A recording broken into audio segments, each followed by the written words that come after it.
PushMap number 5. Do I click?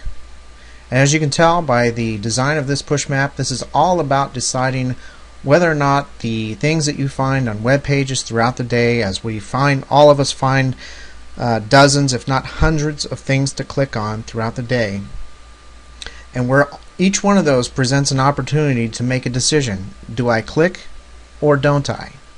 So the main theme of this push map is, instead of mindlessly clicking as we might do, I will first have a good reason to do so.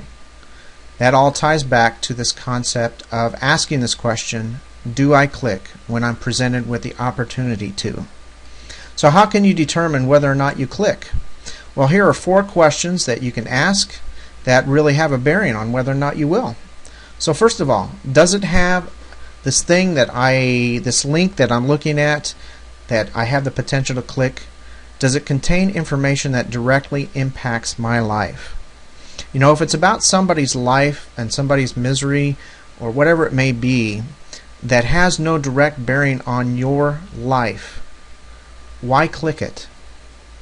Right? Does that make sense? I mean, if something is related to perhaps a celebrity or perhaps somebody's court case or somebody else's life, and it's not positive to begin with, that's another question. But if it has no direct impact on your life, why spend time clicking and reading it? And probably getting mad and upset along the way after reading it. So does it directly impact my life? If not, don't click it. Should I be doing something else right now? This is a great question to ask. Most of the time when we're looking at links and looking at the news or various web pages, blogs that we might be following or whatever it may be, there's a good chance that we might be needing to do something else. We should be maybe taking care of business as opposed to browsing the web. So before you click, ask yourself, should I be doing something else right now? Is there something of more value that I should be giving my time and attention to than clicking this thing? Next question is it positive? Why click on anything that is causes you to get mad, that causes you to feel negative feelings, that causes you to really get that burning sensation in your stomach that some of us do sometimes when we're reading a story about something that just makes us mad? You know, is it positive? If it's not, why click it? Why do you need extra stress in your life by clicking on a story and reading it? It doesn't make sense, does it? Now, if it's positive, if it's something that you can read and feel good about, or it might help you in your business or your life, how to eat better, how to do your business better, then of course that might be something of value that you'll want to click.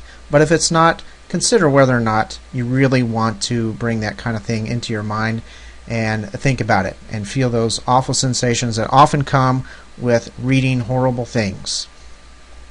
Finally, the question is, does it add real value to my life? And this kind of goes hand in hand with these other elements, but when you read something, you have to ask yourself, is this going to really add something of value when I read it?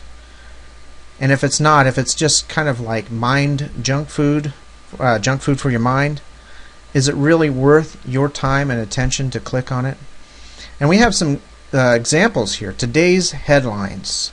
And this is typical of what some of the headlines look like these days, and they tempt you to click on these things. And web pages and news sites especially are all about getting drama into the link so that you're compelled and you're curious about clicking. So let's look at some examples here. Today's headlines are nonsense.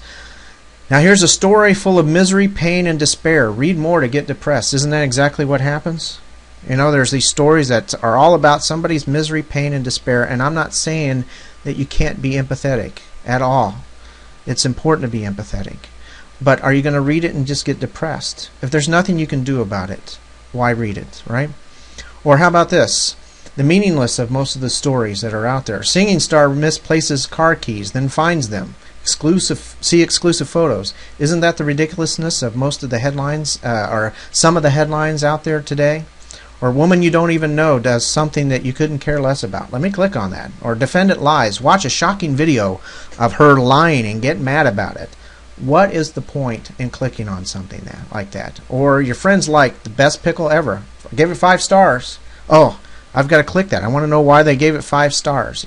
It's just ridiculous. So really, instead of just clicking on things, stop and ask yourself these questions. Does it directly impact my life? Should I be doing something else right now? Is it positive, and does it add real value to my life? Because there's a cost if you don't do this. And there's the cost of time. If you spend 20 minutes, wasting 20 minutes a day doing these kind of things, times 365 days, that's 2.5 work weeks a year. That's a lot, okay? Simply by clicking things that are either useless or have no value to your life or have no impact on your life. Also, there's the cost of your attention. Garbage in, garbage out. You can't consume this kind of junk without it affecting your thinking. Now, you might not think that it's going to affect your thinking in big ways, and that may be true. But even in subtle ways, why would you want that? So consider, whenever you're presented with links throughout the day, and you will, and you continue to be presented with these, ask yourself, do I click?